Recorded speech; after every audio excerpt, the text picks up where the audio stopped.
नमस्कार दोस्तों, स्वागत है आपका आज के मुख्य समाचारों में। यहां पर आपको देखने को मिलेंगे आज की तमाम बड़ी खबरें मुख्य समाचार ब्रेकिंग न्यूज अपडेट्स के रूप में। चलिए दोस्तों, जान लेते हैं आज की पहली बड़ी खबर। नीरज चोपड़ा ने वर्ल्ड एथलेटिक्स चैंपियनशिप में जीता गोल्ड। ऐसा करने वाले पहले भारतीय बने। ओलंपिक डायमंड लीग में भी जीत चुके हैं गोल्ड। जी हां दोस्तों, भारत के star javelin thrower Neeraj Chopra ने वर्ल्ड एथलेटिक्स चैंपियनशिप में गोल्ड मेडल जीत लिया है। वे ऐसा करने वाले पहले भारतीय बने हैं। नीरज चोपड़ा ने एथलेटिक्स के तीनों मेजर टूर्नामेंट के गोल्ड मेडल जीत लिए हैं। दोस्तों, बुडापेस्ट में रविवार सोमवार की रात को अपने दूसरे प्रयास में 88.17 मीटर स्कोर किया, जो उन्हें गोल्ड दिलाने के लिए काफी रहा। दोस्तों, चौथे प्रयास में किशोर जिना ने पर्सनल बेस्ट निकाला। उन्होंने अपने पांचवें प्रयास में 84.70 मीटर भाला फेंका। इस स्कोर के साथ वे चौथे नंबर पर पहुंच गए। वहीं दोस्तों, पाकिस्तान के अरशद नदीम दूसरे स्थान पर रहे, यानी कि उनको सिल्वर मेडल लगा है। इस तरह दोस्तों, भारत की ओर से नीरज चोपड़ा सभी मेजर टूर्नामेंट में गोल्ड मेडल जीतने वाले पहले एथलीट बन गए हैं। दोस्तों, उनकी उपलब्धि के लिए Neeraj Chopra win comment box में जरूर लिखें। इसके बाद दोस्तों, अगली बड़ी खबर। G20 समिट के वक्त होगी परेशानी। पीएम मोदी ने दिल्ली के लोगों से मांगी माफी। बोले देश की इज्जत पर आंच न आए। जी हां दोस्तों, अगले महीने शहर में होने वाले G20 शिखर सम्मेलन के कारण दिल्ली के निवासियों को होने वाली संभावित असुविधाओं को कबूल करते हुए प्रधानमंत्री नरेंद्र मोदी ने शनिवार को लोगों से इस आयोजन की सफलता के लिए सक्रिय रूप से योगदान देने की अपील की है। दो देशों की यात्रा से लौटने के बाद शनिवार को दिल्ली में एक सार्वजनिक स्वागत समारोह में बोलते हुए पीएम मोदी ने G20 शिखर सम्मेलन की तैयारियों के कारण होने वाली किसी भी असुविधा के लिए दिल्ली की जनता से माफी मांगी है। दिल्ली में 9 से 10 सितंबर तक G20 शिखर सम्मेलन होने वाला है। इसके बाद दोस्तों, अगली बड़ी खबर। चंद्रयान 3 का थर्मामीटर ऑन। दक्षिणी ध्रुव की सतह के बारे में दुनिया के सामने पहली बार किया खुलासा। जी हां दोस्तों, चंद्रमा की सतह के ऊपर, सतह पर और सतह के 10 सेंटीमीटर नीचे तक का तापमान मापने के लिए विक्रम लैंडर में चेस्टे नाम का यंत्र लगाकर भेजा गया था। चंद्रयान 3 के लैंडर में लगे इस पेलोड का काम ही यही है कि वह चांद की सतह की गर्मी का ध्यान रखे। यह एक तरह का थर्मामीटर है। दोस्तों, इसरो ने चास्टे की पहली रिपोर्ट जारी की है। ट्वीट करके बताया गया है कि चास्टे ने चांद की सतह के ऊपरी हिस्से का तापमान जांचा, ताकि चांद की सतह का थर्मल बिहेवियर पता चल सके। यह यंत्र बिना छुए, बिना सतह पर गिरे, बिना किसी तरह की खुदाई किए इसके 10 सेंटीमीटर अंदर यानी करीब 4 इंच तक की गर्मी का पता कर लेता है। दोस्तों, रिपोर्ट के अनुसार चांद की सतह का तापमान 50 डिग्री सेल्सियस है, जबकि 10 सेंटीमीटर नीचे का तापमान -10 डिग्री सेल्सियस नोट किया गया है। इसके बाद दोस्तों, अगली बड़ी खबर। राहुल गांधी 2024 के बाद पीएम बनेंगे। इंडिया की बैठक से पहले बोले कांग्रेस नेता राशिद अलवी। जी हां दोस्तों, लोकसभा चुनाव 2024 में एक साल से भी कम वक्त बाकी है। ऐसे में सभी मुख्य दल तैयारियों में जुटे हुए हैं। बीजेपी को चुनौती देने के मकसद से 26 विपक्षी दलों ने इंडिया नाम से महागठबंधन बनाया है। अभी तक इस महागठबंधन के नेता के नाम की घोषणा नहीं की गई है। हालांकि कांग्रेस के कई नेता राहुल गांधी को पीएम उम्मीदवार बनाने की बात कह चुके हैं। छत्तीसगढ़ के सीएम भूपेश बघेल और राजस्थान के सीएम अशोक गहलोत के सुर में सुर मिलाते हुए अब कांग्रेस नेता राशिद अलवी ने भी राहुल गांधी को पीएम उम्मीदवार बनाने की बात कही है। उन्होंने रविवार को कहा कि 2024 के बाद हम उम्मीद करते हैं कि कांग्रेस पार्टी सबसे बड़े दल के रूप में निकलेगी और राहुल पीएम बनेंगे। इसके बाद दोस्तों, अगली बड़ी खबर। विपक्षी गठबंधन में शामिल होंगे कुछ और दल। इंडिया की मीटिंग से पहले नीतीश का बड़ा ऐलान। जी हां दोस्तों, विपक्षी गठबंधन इंडिया की अगली और तीसरी बैठक मुंबई में 31 अगस्त और 1 सितंबर में होने जा रही है। इससे पहले बिहार के मुख्यमंत्री नीतीश कुमार ने कहा कि मुंबई में विपक्षी गठबंधन में आगामी बैठक के दौरान कुछ और राजनीतिक दलों के इसमें शामिल होने की संभावना है। उन्होंने कहा कि मैं 2024 के लोकसभा चुनाव से पहले ज्यादा से ज्यादा पार्टियों को एकजुट करना चाहता हूं। मैं उस दिशा में काम कर रहा हूं। मुझे अपने लिए कोई इच्छा नहीं है। हालांकि जेडीयू नेता और बिहार के सीएम नीतीश कुमार ने उन दलों के नाम का खुलासा तो नहीं किया है जो विपक्षी गठबंधन में शामिल होने जा रहे हैं, लेकिन यह जरूर कहा जा रहा है कि मुंबई की मीटिंग में सीट बंटवारे जैसे मसले पर जरूर चर्चा होगी। नीतीश कुमार ने कहा कि हम मुंबई में आगामी बैठक के दौरान अगले साल होने वाले आम चुनाव के लिए विपक्षी गठबंधन की रणनीतियों पर भी चर्चा करेंगे। इसके बाद दोस्तों, अगली बड़ी खबर। 2024 लोकसभा चुनाव में 150 नए प्रत्याशी उतारेगी भाजपा। 2 से ज्यादा बार जीत चुके सांसद संगठन में भेजे जाएंगे। राज्यसभा में 80% एक्सपर्ट्स को मौका।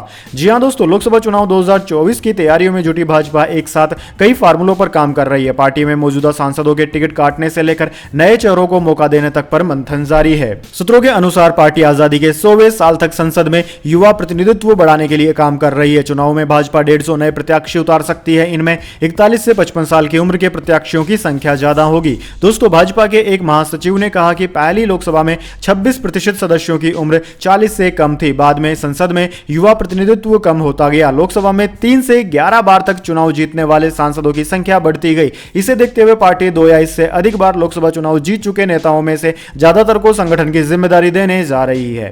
इसके बाद दोस्तों अगली बड़ी खबर, दिल्ली बनेगा खालिस्तान। G20 की तैयारियों के बीच SJF की शर्मनाक हरकत, मेट्रो स्टेशन की दीवार पर लिखे गए भारत विरोधी नारे।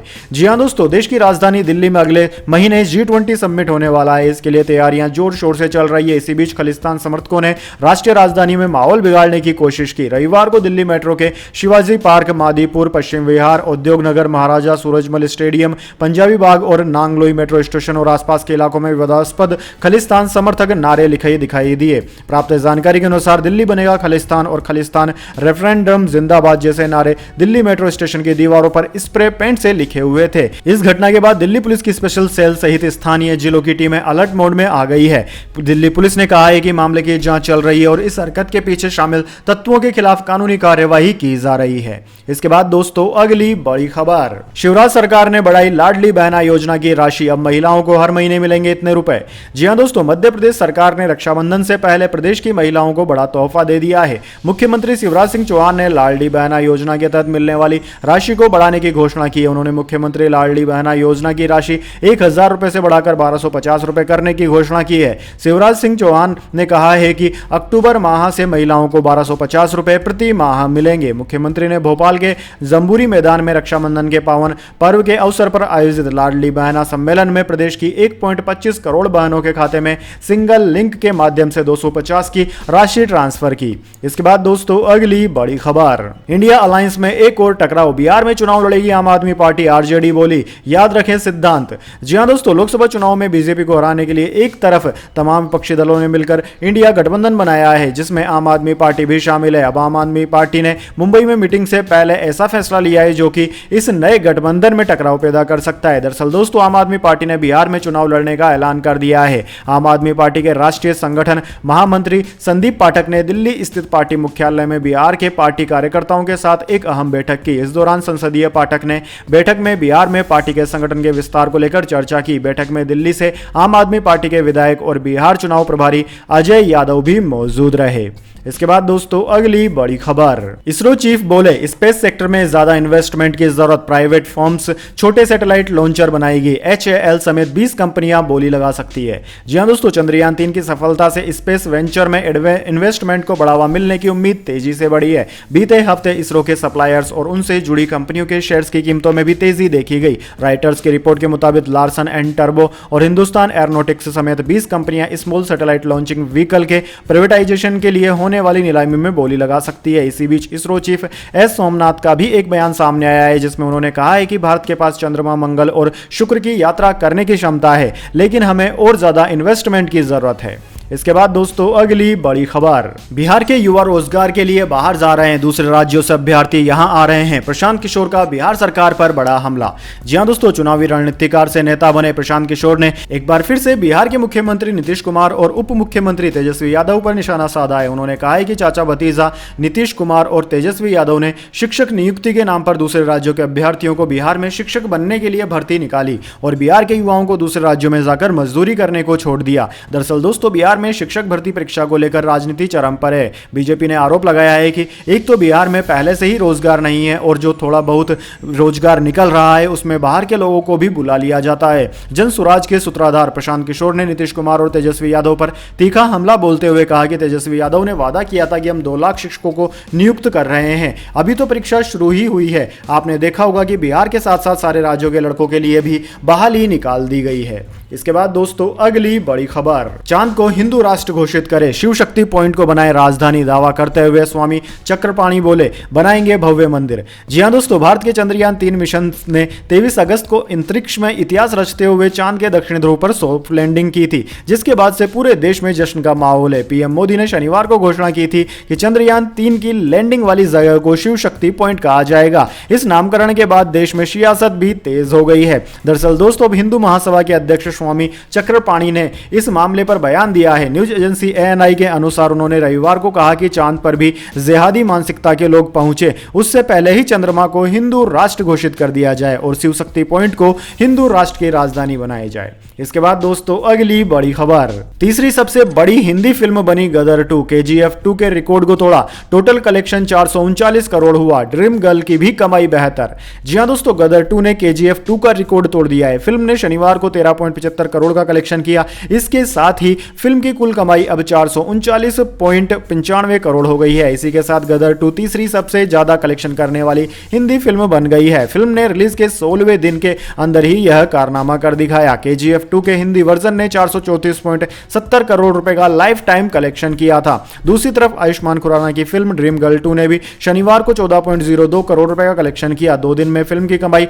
24.71 करोड़ रुपए हो गई है। दोस्तों गदर 2 हिंदी फिल्म इतिहास की तीसरी सबसे ज्यादा कमाई करने वाली फिल्म बन गई है। इसके आगे सिर्फ 2 फिल्में बाहुबली 2 और शाहरुख खान की पठान है। पठान ने 543 करोड़ रुपए का टोटल कलेक्शन किया था, वहीं बाहुबली 2 ने हिंदी वर्जन ने 510 करोड़ रुपए का लाइफ टाइम बिजनेस किया था। इसके बाद दोस्तों अगली बड़ी खबर, निजी संस्थान ने 11 सालों में 13,700 लोगों से नेत्रदान का लिया संकल्प, लिम्बा बुक ऑफ रिकॉर्ड्स के लिए आवेदन।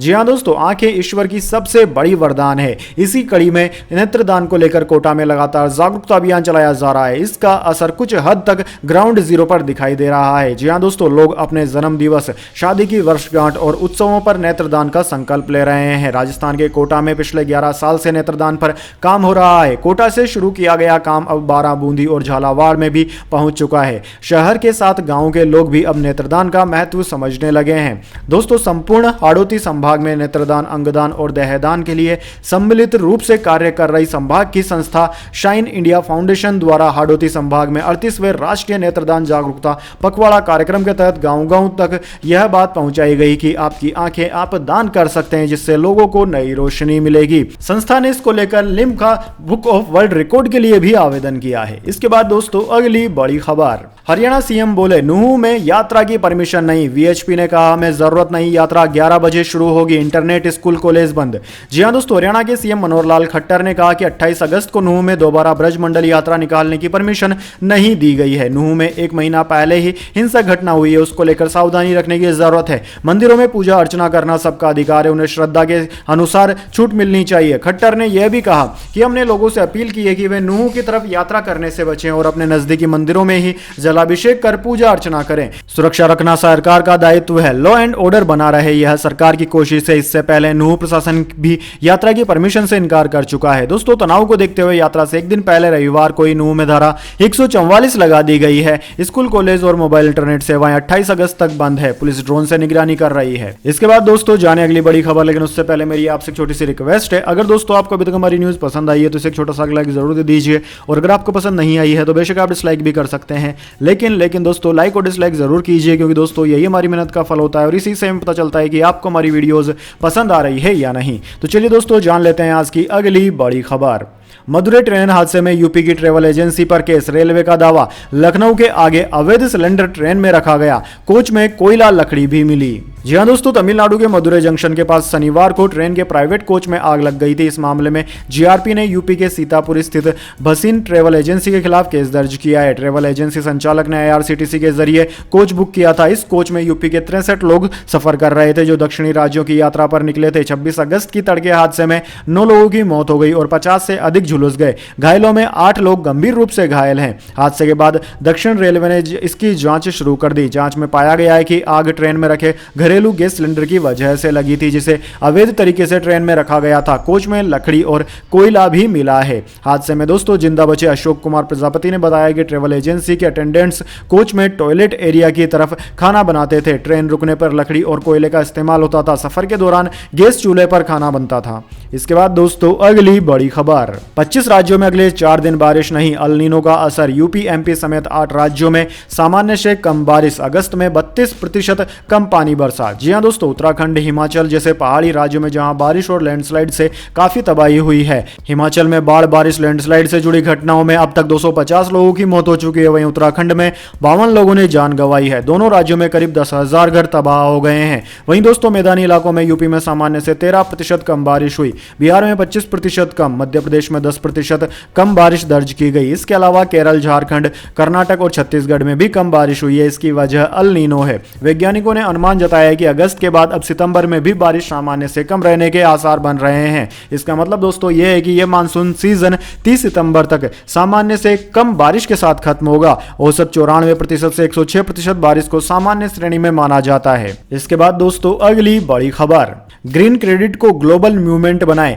B20 शिखर सम्मेलन में बोले पीएम मोदी। जी हां दोस्तों, प्रधानमंत्री नरेंद्र मोदी ने B20 यानी कि बिजनेस 20 शिखर सम्मेलन में कहा है कि हमारा फोकस आर्थिक विकास को बढ़ावा देने पर है। उन्होंने कहा है कि आप सभी बिजनेस लीडर्स ऐसे समय में भारत आए हैं जब हमारे पूरे देश में सेलिब्रेशन का माहौल है। यह फेस्टिवल सीजन ऐसा होता है जो हमारी सोसाइटी भी सेलिब्रेट करती है और हमारा बिजनेस भी सेलिब्रेट करता है। इस बार यह 23 अगस्त से ही शुरू हो गया है। यह सेलिब्रेशन है चंद्रयान का चंद्रमा पर पहुंचने का। उन्होंने कहा कि भारत उद्योग 4.0 क्रांति का चेहरा है और भविष्य की वैश्विक वृद्धि कारोबार क्षेत्र के भविष्य पर निर्भर करती है।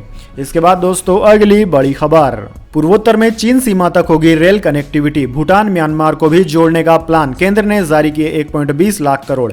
जी हां दोस्तों, पूर्वोत्तर के राज्यों में केंद्र सरकार लगातार कनेक्टिविटी बढ़ाने पर कार्य कर रही है। इसके लिए कई तरह के प्लान भी बनाए जा रहे हैं और उसे अमल में लाया जा रहा है। पूर्वोत्तर सीमांत रेलवे के मुख्य जनसंपर्क अधिकारी CPRO व्यास जाचीडे ने शनिवार को कहा कि उत्तर पूर्व में बहुत जल्द अपनी पहली अंतर्राष्ट्रीय सीमा पार रेलवे कनेक्टिविटी होगी। न्यूज एजेंसी NI के अनुसार रेलवे के वरिष्ठ अधिकारी ने कहा कि पूर्वोत्तर के इलाकों में रेलवे कनेक्टिविटी और बुनियादी ढांचे को विकसित करने के लिए केंद्र सरकार पहली बार 1.20 लाख करोड़ रुपए जारी कर रही है। देश की सीमा के करीब तक कनेक्टिविटी बढ़ाने के रेलवे के प्रयास के बारे में उन्होंने न्यूज एजेंसी NI को बताया कि हमारा ध्यान फिलहाल भारत चीन सीमा और म्यांमार पर है। इम्फाल मोरेह लाइन को प्रारंभिक मंजूरी दे दी गई है। इसके बाद दोस्तों अगली बड़ी खबर, पश्चिम बंगाल के दत्तपुकुर में बड़ा हादसा, अवैध फटाखा फैक्ट्री में विस्फोट, 7 की मौत, कई अन्य घायल।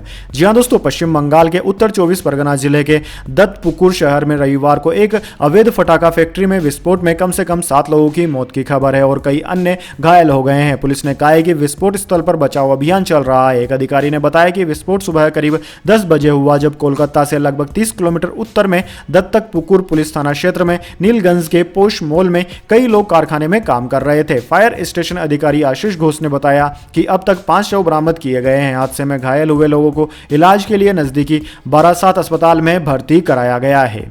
इसके बाद दोस्तों अगली बड़ी खबर, तेलंगाना में अमित शाह बोले ओवीसी के हाथ में केसीआर की कार की स्टीयरिंग, 4G है कांग्रेस। जी हां दोस्तों, केंद्रीय गृह मंत्री अमित शाह ने तेलंगाना के खम्मम में रायथू गोसा बीजेपी भरोसा रैली को संबोधित करते हुए कहा कि इस बार यहां बीजेपी सत्ता में आएगी। उन्होंने कहा कि कांग्रेस 4G पार्टी है जिसका मतलब है 4 पीढ़ी की पार्टी, BRS 2G पार्टी है जिसका मतलब है 2 पीढ़ी की पार्टी और ओवीसी की पार्टी 3G पार्टी है, 3 पीढ़ियों से चल रही है। उन्होंने दावा किया कि इस बार राज्य में न तो 2G आएगी, न 3G आएगी, न ही 4G आएगी। इस बार यहां भारतीय जनता पार्टी की सरकार आएगी। इस बार यहां कमल की बारी है। अमित शाह ने कहा कि केसीआर ने तेलंगाना मुक्ति संग्राम के लोगों के सपनों को ओवैसी के साथ बैठकर चूर चूर करने का काम किया है। केसीआर अब आने वाले दिनों में CM नहीं रहेंगे। इस बार प्रदेश में बीजेपी का CM बनेगा। गृह मंत्री ने भारत राष्ट्रीय समिति BRS पर भी तंज कसते हुए कहा कि हम जानते हैं कि आप केसीआर यानी कि KTR को राज्य का मुख्यमंत्री बनाना चाहते हैं, लेकिन इस बार न तो केसीआर नहीं KTR मुख्यमंत्री बनेंगे।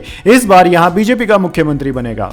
इसके बाद दोस्तों अगली बड़ी खबर, G20 समिट, कोई भी PM होता फिर भी भारत ही करता मेजबानी, कांग्रेस का G20 शिखर सम्मेलन को लेकर केंद्र पर हमला। जी हां दोस्तों, कांग्रेस लगातार G20 शिखर सम्मेलन को लेकर केंद्र की मोदी सरकार पर हमलावर है। इसे लेकर अब कांग्रेस नेता पवन खेड़ा ने PM मोदी पर निशाना साधा। उन्होंने कहा कि G20 एक रोटेशनल प्रेसिडेंसी है। इस वक्त G20 का अध्यक्ष भारत ही रहता, चाहे PM कोई और भी क्यों न होता। दरअसल G20 शिखर सम्मेलन का आयोजन 9 से 10 सितंबर को दिल्ली में होगा। इसे लेकर राजनीति गर्मा गई है। कांग्रेस नेता पवन खेड़ा ने कहा कि वह भूल जाते हैं, यानी कि प्रधानमंत्री भूल जाते हैं कि यह G20 एक रोटेशनल प्रेसिडेंसी है। ऐसा इसलिए नहीं है क्योंकि वह प्रधानमंत्री है। कोई भी PM होता अभी भारत ही G20 का अध्यक्ष होता। अगर वह सोचते हैं कि भारत के लोग मूर्ख हैं तो वह गलत है। इसके बाद दोस्तों अगली बड़ी खबर, पीएम मोदी के बयान पर उद्धव ठाकरे का पलटवार, अमीबा जैसा है एनडीए, नहीं है कोई। जी हां दोस्तों, शिवसेना के अध्यक्ष उद्धव ठाकरे ने रविवार को राष्ट्रीय जनतांत्रिक गठबंधन एनडीए की तुलना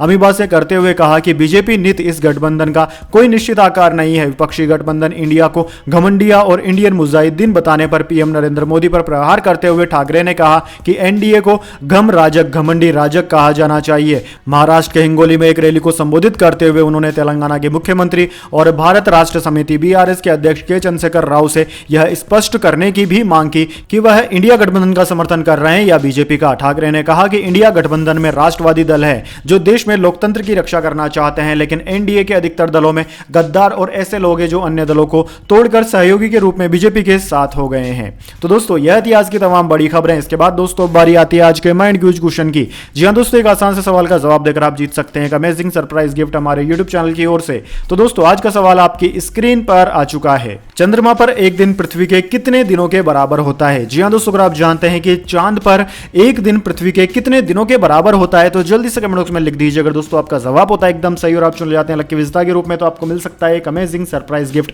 हमारे YouTube चैनल की ओर से। तो दोस्तों जल्दी से अपना उत्तर कमेंट बॉक्स में लिख दीजिए, वीडियो को लाइक कर लीजिए और चैनल को सब्सक्राइब करके बेल आइकन भी दबा लीजिए। धन्यवाद। वंदे मातरम। जय हिंद, जय भारत।